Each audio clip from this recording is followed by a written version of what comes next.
Market गिर रहा है लेकिन मैं फिर भी मार्केट में बुलिश क्यों हूँ और ऐसे कौन से स्टॉक है जो आने वाले टाइम में मेरे हिसाब से मेरे रडार में है जो आने वाले टाइम में अच्छा परफॉर्म कर सकते हैं। साथ ही साथ हम लोग ये भी जानेंगे कि मार्केट क्या सही में बुलिश है कि बेरिश है कि लोगों ने बस हवा मचा के रखा है कि भाई मार्केट गिर गया, मार्केट गिर गया, मार्केट क्रैश हो गया। तो चलिए guys, welcome to emerging bulls. मेरा नाम है प्रशांत, मैं आप सभी का स्वागत करता हूँ इस वीडियो में। तो आप आपके सामने आप ये देख रहे हो निफ्टी का चार्ट है या मैंने वीकली टाइम फ्रेम का चार्ट ओपन किया है।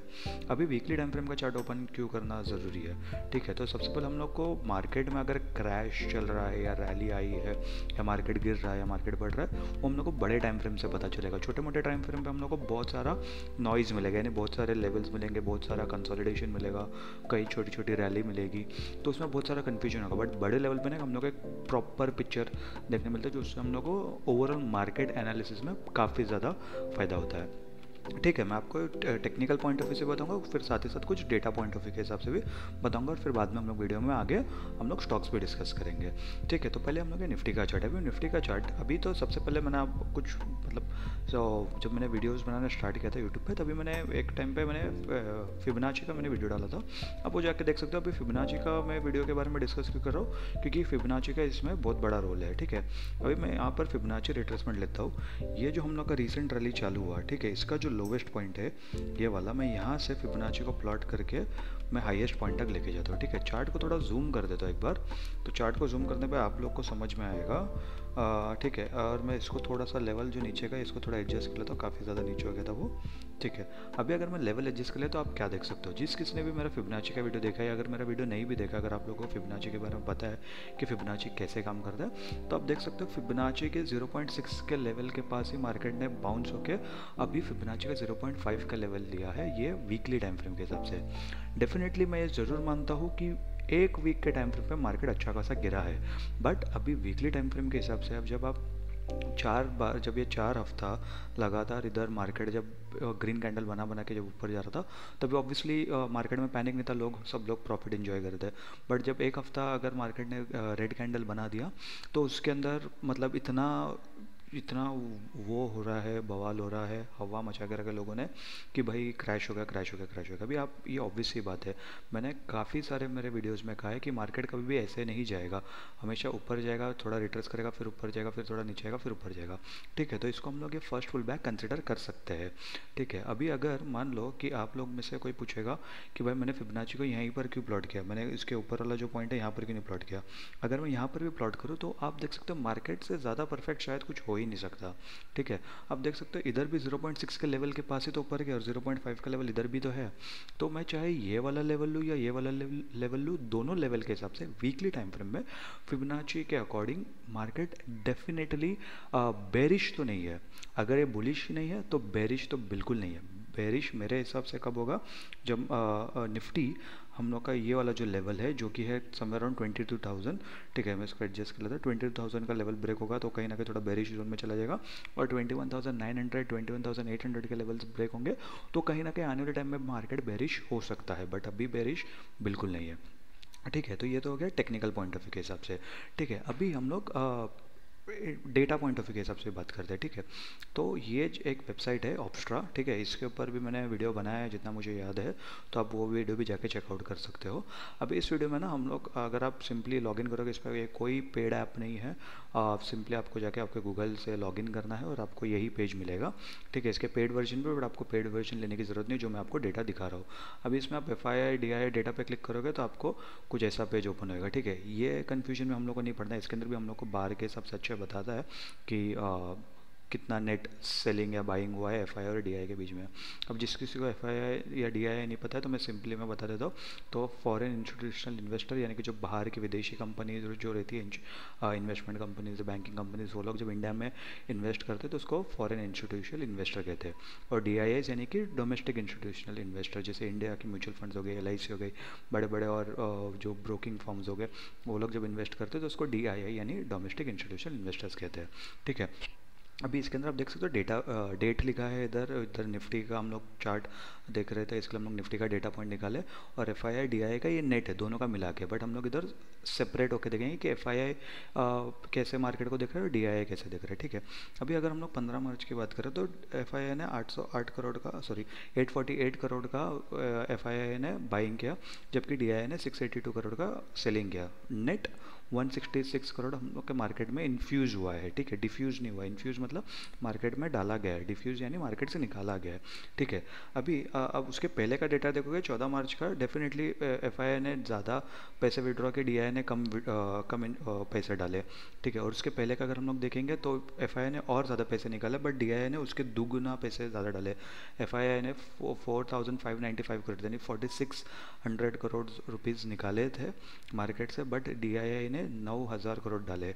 उसके पहले आप देखोगे पिछले हफ्ते का पूरा डेटा देखोगे तो कहीं ना कहीं मार्केट में बाइंग ही आई है, ठीक है। एफ आई और डी आई जब मार्केट से नहीं डर रहे तो जब जो हम जैसे रिटेल ट्रेडर है, रिटेल इन्वेस्टर, हम लोग क्यों डरेंगे, ठीक है। क्योंकि काफ़ी बार ना ऐसा हो जाता है ना गाइज कि मार्केट में ऐसी न्यूज़ आ जाती है जिसकी वजह से हम जैसे रिटेल ट्रेडर हम लोग अपने प्रॉफिट्स या लॉस बुक करके निकल जाते हैं और वो स्टॉक्स नीचे आ जाते हैं, और उसके बाद एफ आई डी आई अपनी पोजीशन बनाते ताकि वो लोग एक अच्छे वैल्यूज़ पे स्टॉक्स मिल सके, ठीक है। तो इसीलिए कभी भी है ना, अगर आपका कोई एक अच्छा स्टॉक है, चाहे वो टेक्निकली आपने रिसर्च किया हो या फंडामेंटल रिसर्च किया हो, अगर आपको उसके ऊपर अभी भी वो फेथ लग रहा है कि भाई नहीं अभी भी वो मेरे स्टॉप लॉस लेवल के नीचे नहीं आया है, मेरे बाइंग लेवल के नीचे नहीं आया, तो मैं अभी भी उसको होल्ड कर सकता हूँ, तो आपको डरना नहीं है, ठीक है। जो आपने जब भी ट्रेड लेते हो, चाहे वो आप स्विंग ट्रेडिंग के हिसाब से लो, इंट्राडे ट्रेडिंग के हिसाब से लो, इन्वेस्टमेंट के हिसाब से लो, जब भी आपको एक स्टॉक परचेस करते हो आपको हमेशा एक उसका एग्जिट पॉइंट हमेशा रहना चाहिए, चाहे वो प्रॉफिट में हो या लॉस में हो।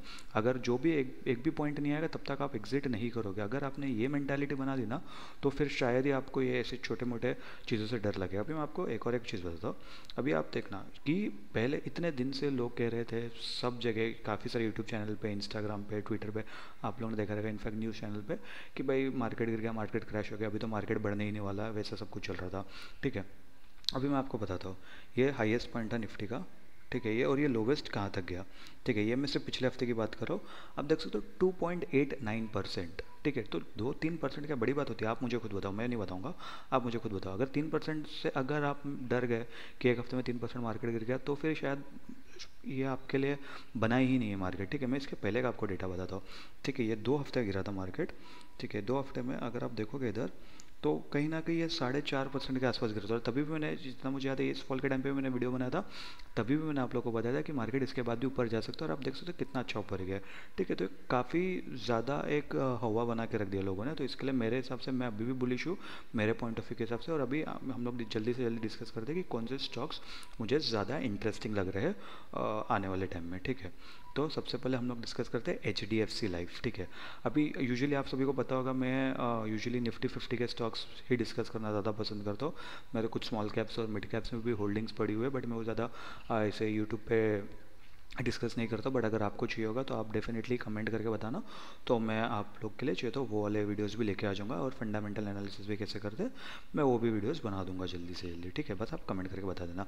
अभी HDFC लाइफ में इंटरेस्टिंग बात क्या है, ठीक है। तो पहले हम लोग इसको डेली टाइम फ्रेम पे जाते हैं। डेली टाइम फ्रेम पे जाके मैं चार्ट को थोड़ा जूम आउट कर देता हूँ। अभी आप इसमें देखोगे कि HDFC लाइफ काफ़ी दिनों से बस गिर ही रहा था, ठीक है। लेकिन उसके बाद HDFC लाइफ ने इधर एक ना एक पैटर्न बना रहा है। अगर अगेन चार्ट पैटर्न वाला वीडियो भी मैंने डाल के रखा, अगर किसी ने वो भी नहीं देखा तो मैं डिस्क्रिप्शन या आई कार्ड पे लिंक रहेगा, उस पर जाके देख लेना, वो भी काफ़ी इंटरेस्टिंग वीडियो आपको पसंद आएगा, ठीक है। तो ये इसमें ना आप देख सकते हो कि कहीं ना कहीं यहाँ पर एक inverted head and shoulder type of pattern बन रहा है, ठीक है। ये ऑब्वियसली ये टेक्स्ट बुक्स वाला है जो inverted head and shoulder exact वैसा नहीं है, बट मार्केट में ज़रूरी नहीं आपको हर एक पैटर्न टेक्स्ट बुक पैटर्न के हिसाब से ही मिलेगा। काफ़ी बार अपने को थोड़ा ऊपर नीचे ट्विक करके हम लोग को देखना भी पड़ता है, ठीक है। तो कहीं ना कहीं ये एक inverted head and shoulder pattern बन रहा है। अभी ऐसे ही सेम पैटर्न है ना, मैंने आपको रिलायंस में बताया था 4-6 महीने पहले, ठीक है। मैं रिलायंस का एक बार चार्ट खोल लेता हूँ ताकि आप लोग को पता चलेगा कि वो कहाँ पर अभी ट्रेड कर रहा है, ठीक है।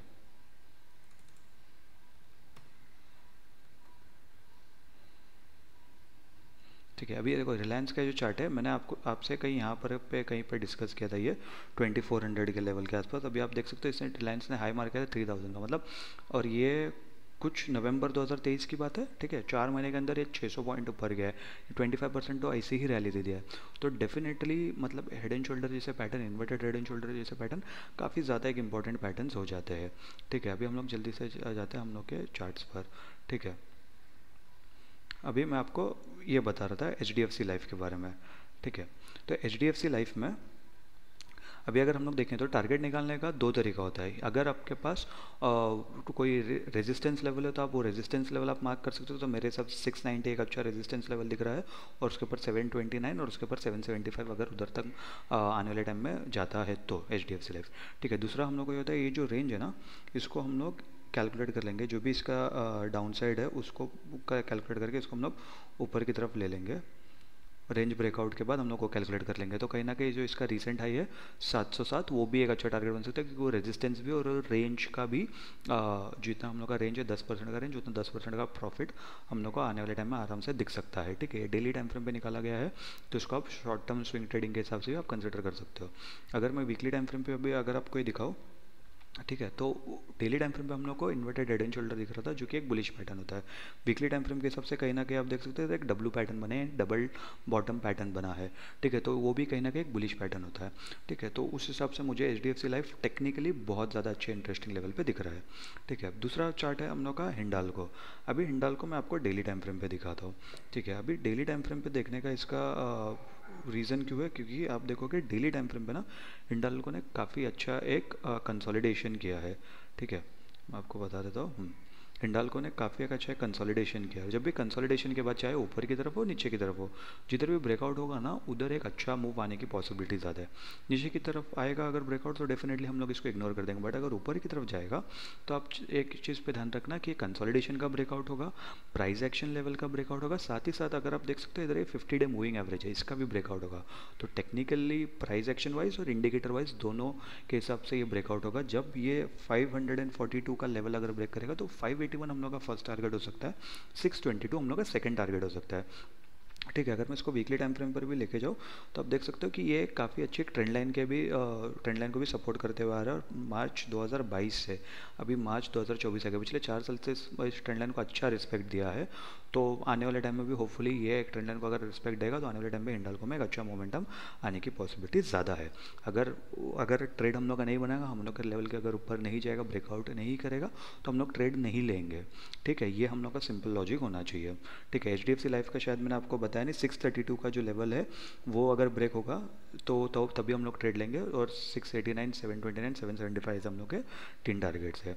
ठीक है, अभी तीसरा स्टॉक है हम लोग का अंबुजा सीमेंट। अभी अंबुजा सीमेंट को मैंने क्यों कंसिडर किया, ठीक है, अभी अंबुजा सीमेंट का आप देखोगे तो इसका ये जो लास्ट हाईएस्ट पॉइंट है, या जो हाई था वो दिसंबर 2022 में था, उसके बाद कब सिर्फ अंबुजा सीमेंट गिरता हुआ है।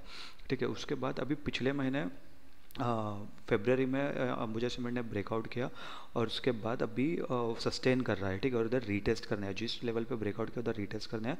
साथ ही साथ अगर आप एक और एक चीज़ देखोगे तो यहाँ पर एक लॉन्ग विक टेल है। ठीक है, मतलब विक मतलब अभी जो जिधर अगर विक का कॉन्सेप्ट कैसा मालूम है, अगर आपने हमारा कैंडल स्टिक वाला वीडियो नहीं देखा है तो एक बार वो भी देख लेना, उसमें भी समझ में आ जाएगा। बट अगर वो नहीं देखना तो मैं आपको एक शॉर्ट में समझा देता हूँ। विक है ना, कोई भी कैंडल के ना अगर दो चीज़ें होती है।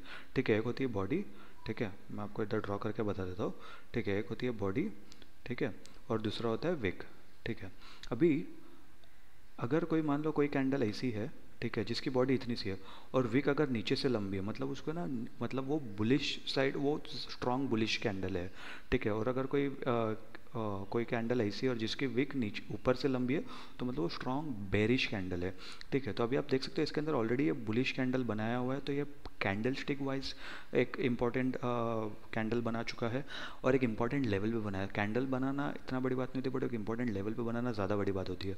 ठीक है, तो ब्रेकआउट करके इधर रीटेस्ट कर रहा है हिंडाल्को, सॉरी अंबुजा सीमेंट, तो डेफिनेटली ये एक ज़्यादा एक अच्छा फेवरेबल हो सकता है हमारे लिए। बट हम लोग इसको अभी बाई नहीं कर सकते, जो इसका रीसेंट हाई है 625 का, ये जब ब्रेक होगा तभी हम लोग बाई करेंगे। अभी क्यों नहीं बाई करेंगे, क्योंकि ऐसा भी हो सकता है कि इधर मार्केट 1-2 दिन कंसोलिडेट करे या एक हफ्ता कंसोलिडेट करे और फिर नीचे की तरफ ब्रेकआउट कर दे, वो भी हो सकता है। ऐसा नहीं है कि मार्केट में हर एक चीज़ गारंटेड है, बट हम लोग को प्रोबेबिलिटी के हिसाब से खेलना चाहिए। ठीक है, अभी इसके टारगेट हम लोग को क्या हो सकता है, जैसा हम लोग ने पहले वाले ट्रेड्स में डिस्कस किया, गया, इसका भी टारगेट हम लोग को रेंज कैलकुलेशन मेथड से ही करना है हम लोग को। ये इसका जो रेंज है, जो हाईएस्ट पॉइंट था इधर से लेके, एक सेकेंड, जो इसका highest point two lowest point अगर हम लोग कैलकुलेट करेंगे तो उसके बाद हम लोग इसको इधर सीधा ऊपर लगा देंगे जो ब्रेकआउट पॉइंट पे, ठीक है। हम लोग 625 के हिसाब से नहीं कैलकुलेट करेंगे, हम लोग जो ओरिजिनली उसका जो 600 पे ब्रेकआउट होता है वो कैलकुलेट करेंगे। तो कहीं ना कहीं 878 का हम लोग को टारगेट मिलता है, बट अगर 878 नहीं गया, 625 से 750 770 भी गया, तो फिर काफ़ी अच्छा हम लोग का रिटर्न ऑन इन्वेस्टमेंट हो जाएगा, अराउंड 10-20% आराम से निकल जाएगा उसके अंदर हम लोग का, ठीक है। तो ये चीज़ का हम लोग ध्यान देंगे। अभी हम लोग जल्दी से जल्दी अगला स्टॉक डिस्कस कर लेते हैं। तो अगला स्टॉक है अडानी ग्रीन। अभी आप लोग, मैंने कम से कम जो स्विंग ट्रेडिंग के ऊपर है कम से कम 8-10 वीडियो तो डाल दिए रहेंगे, बट मैं कभी भी मैंने अडानी के कोई भी स्टॉक्स के बारे में कभी मैंने डिस्कस नहीं किया, क्योंकि मुझे पर्सनली, मुझे अडानी ग्रीन के बारे में या अडानी के कोई भी स्टॉक्स के बारे में मुझे पर्सनली इतना, मुझे कभी टेक्निकली इतने वो अच्छे नहीं लगे, ठीक है। तो इसके लिए मैंने कभी डिस्कस नहीं किया, बट इस बार मुझे अडानी ग्रीन का जो ये जो है स्टॉक मुझे काफ़ी ज़्यादा अच्छे लेवल पे मुझे पसंद आया, ठीक है। अभी अब मैं इसको डेली टाइम फ्रेम पे लेके आता हूँ। अभी डेली टाइम फ्रेम पर देखोगे तो ज़्यादा कुछ नहीं हुआ, बस एक कंसोलिडेशन में ही ट्रेड कर रहा है। बट अगर हम लोग इसको वीकली टाइम फ्रेम पे लेके जाएंगे, ठीक है, अभी जो वीकली टाइम फ्रेम पे जो मैं आपको जो स्टॉक्स बता रहा हूँ ना, पहली बात तो वो एक थोड़े से लॉन्गर टाइम फ्रेम के लिए हम लोग के ट्रेड चलेंगे, यानी कि उस के टारगेट्स आने को शायद 3 महीना, 4 महीने, 6 महीना भी लग सकता है। जो डेली टाइम फ्रेम के उनके टारगेट्स आने के लिए शायद 2 हफ्ते में, 3 हफ्ते में भी आ जाएंगे, ठीक है, क्योंकि तो उस हिसाब से हम लोग को ट्रेड एनालाइज करना पड़ता है, ठीक है। तो पहली बात तो आप देख सकते हो कि जो इस लेवल पे जनवरी 2023 में आया था, और अभी मार्च 2024 में इस लेवल पे है 2037 का लेवल, ठीक है। तो ऑलमोस्ट 1 सवा साल बाद इस लेवल के पास आया है, पूरा एक क्या बोलते हैं उसको, राउंडिंग बॉटम पैटर्न बना के आया है, ठीक है। साथ ही साथ अगर हम लोग इधर भी फिबोनाची का यूज़ करें, फिबोनाची का जो हाईएस्ट पॉइंट था टू लोवेस्ट पॉइंट, अगर हम लोग यहाँ पर देखेंगे तो आप देख सकते हो प्राइस एक्शन वाइज और फिबोनाची के वाइज एग्जैक्ट सेम लेवल है 0.618 का। तो आप देख सकते हो कितना ज़्यादा इंपॉर्टेंट लेवल हो सकता है ये, कितना क्रिटिकल लेवल है। अगर ये लेवल ब्रेक होगा तो मुझे आप लोगों को बताने की ज़रूरत नहीं है कि आने वाले टाइम पे डेफिनेटली हम लोग एक अच्छा मोमेंटम दे सकता है। टारगेट्स की अगर बात करें, टारगेट्स एंड फिबोनाची दोनों के, sorry, price action and Fibonacci के दोनों के वाइज पहला टारगेट तो मिनिमम 2491 होना चाहिए हम लोग का, और उसके बाद जो इसका ऑल टाइम हाई था यानी कि 3000 का, ये हम लोग का ईजिली हम लोग का टारगेट अचीव हो सकता है अगर ये ब्रेकआउट दिया तो। अगर ब्रेकआउट नहीं दिया ऊपर की तरफ तो हम लोग ट्रेड नहीं लेंगे, एज सिंपल एज दैट, ठीक है। अभी हम लोग का अगला स्टॉक है HDFC बैंक, ठीक है। अभी HDFC बैंक में हम लोग को क्या इतना इंटरेस्टिंग है, ठीक है। HDFC बैंक तो मैंने शायद आपको 2 या 3 वीडियो पहले भी दिया था, और मैंने तभी आपको बताया था कि यहाँ पर एक इंपॉर्टेंट लेवल दिख रहा है, अगर ये ब्रेकडाउन होगा तो हम लोग इस पर ट्रेड लेने में इंटरेस्टेड नहीं रहेंगे। और अभी वो ब्रेकडाउन हो गया नीचे की तरफ, बट फिर भी मैं इंटरेस्टेड क्यों हूँ इसका रीज़न मैं आपको बताता हूँ, ठीक है। तो पहले इसको हम लोग डेली टाइम फ्रेम पे लेके जाएंगे। अभी अगर डेली टाइम फ्रेम पे जाएंगे तो HDFC लाइफ में ही जैसे मैंने आपको बताया था वैसे ही HDFC में भी आप देख सकते हो, तो कहीं ना कहीं यहाँ पर एक inverted head and shoulder type जैसा पैटर्न दिख रहा है, ठीक है। साथ ही साथ अगर आप यहाँ पर देखोगे तो एक ये छोटी सी एक ट्रेंड लाइन जैसा भी बन रहा है डेली टाइम फ्रेम के हिसाब से, ठीक है। तो ये भी एक बुलिश पैटर्न ही होता है, असेंडिंग ट्रायंगल पैटर्न, ठीक है। तो ये पैटर्न के हिसाब से भी बुलिश पॉइंट ऑफ व्यू हो रहा है। फिर साथ ही साथ inverted head and shoulder pattern भी है।